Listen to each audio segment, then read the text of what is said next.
প্রিয় ভিউয়ার্স, আসসালামু আলাইকুম। আজকে পাশে যাকে নিয়ে বসছি ওনার নাম তোফাজ্জল হোসেন, বাড়ি কুমিল্লায়। উনি ওমান প্রবাসী ছিলেন। ওমান থেকেই উনি আবেদন করেছেন ক্রোয়েশিয়ার জন্য। ক্রোয়েশিয়াতে কাজ বন্ধ হয়ে যাওয়ার পরে আমরা রোমানিয়ার কাজ করি ওনার, এবং ওমান থেকে তিনি দেশে চলে আসেন। বিভিন্ন কারণে আমাদের সাথে ওনার একটা ভুল বোঝাবুঝি হয়। অফিসে উনি ফোন দিয়েছেন বারবার, ফোনে রেসপন্স কেউ করে নাই, যার কারণে উনি আমাদের উপর নার্ভাস হয়ে উনি দেশে চলে আসছেন, উনি আর যাবেন না এরকম একটা সিদ্ধান্ত নিয়েছেন উনি। এবং একাধিকবার উনি ওনার ফ্যামিলির লোকজনকে পাঠিয়েছেন অফিসে যে আমাদের উপরে আর ওনার আস্থা নাই।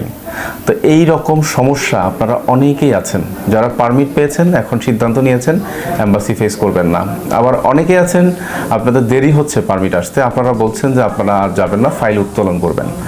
আমরা যদি কোনো কাজ না হয় আমরা কিন্তু ফাইল ছেড়ে দেই, যে এটা হবে না, আমরা নিজেরা না করি।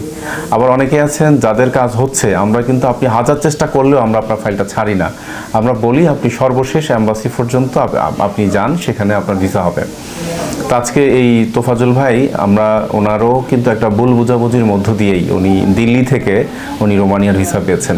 ওনার এই যাত্রাটা কিন্তু খুব সহজ ছিল না। ওনার এই যাত্রাটা বিশ্বাস, অবিশ্বাস, সন্দেহ এবং সংশয়ের মধ্যে ছিল, এবং দীর্ঘ সময় পর্যন্ত উনি অপেক্ষা করেছেন, এবং একটা সময় এসে উনি নার্ভাস হয়ে গিয়েছেন।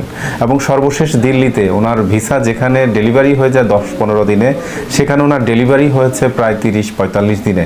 তো একটা লম্বা টাইম, এবং দিল্লিতে ওনার একটা ভালো খরচ হয়েছে, এবং ইন্ডিয়ান ভিসা করতে একটা ভালো খরচ হয়েছে। কিন্তু আপনারা যারা বিদেশ ফেরত আছেন, আপনারা মধ্যপ্রাচ্যের বিভিন্ন দেশে ছিলেন, এই মুহূর্তে আপনারা রোমানিয়া যেতে চাচ্ছেন, তাহলে যাদের বয়স 30 অথবা 30 বেশি, 30-এর কাছাকাছি আছে অথবা 30-এর বেশি আছে, তারা চাইলে রোমানিয়াতে আবেদন করতে পারেন। আমরা আজকে তোফাজ্জল ভাইয়ের মুখে শুনবো ওনার এই সফলতার পেছনের গল্পটা।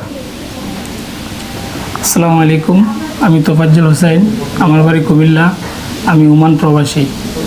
আমি বিগত 2023 নভেম্বর মাসে সাইফুল ভাইয়ের সাথে প্রথম কথা হয়। ওনার ভিডিও দেখে আমি উদ্বুদ্ধ হই যে আমি ইউরোপের কোনো একটা রাষ্ট্রে যাব। তো আমি সিদ্ধান্ত নিই ক্রোয়েশিয়া যাওয়ার। তো আমি ফাইল জমা দিই ক্রোয়েশিয়ার উদ্দেশ্যে। প্রায় 1 বছর পরে ওনারা ক্রোয়েশিয়ার জন্য ব্যর্থ হয়, পরে ওরা নিজ থেকেই রোমানিয়ার জন্য ফাইল জমা দেয়।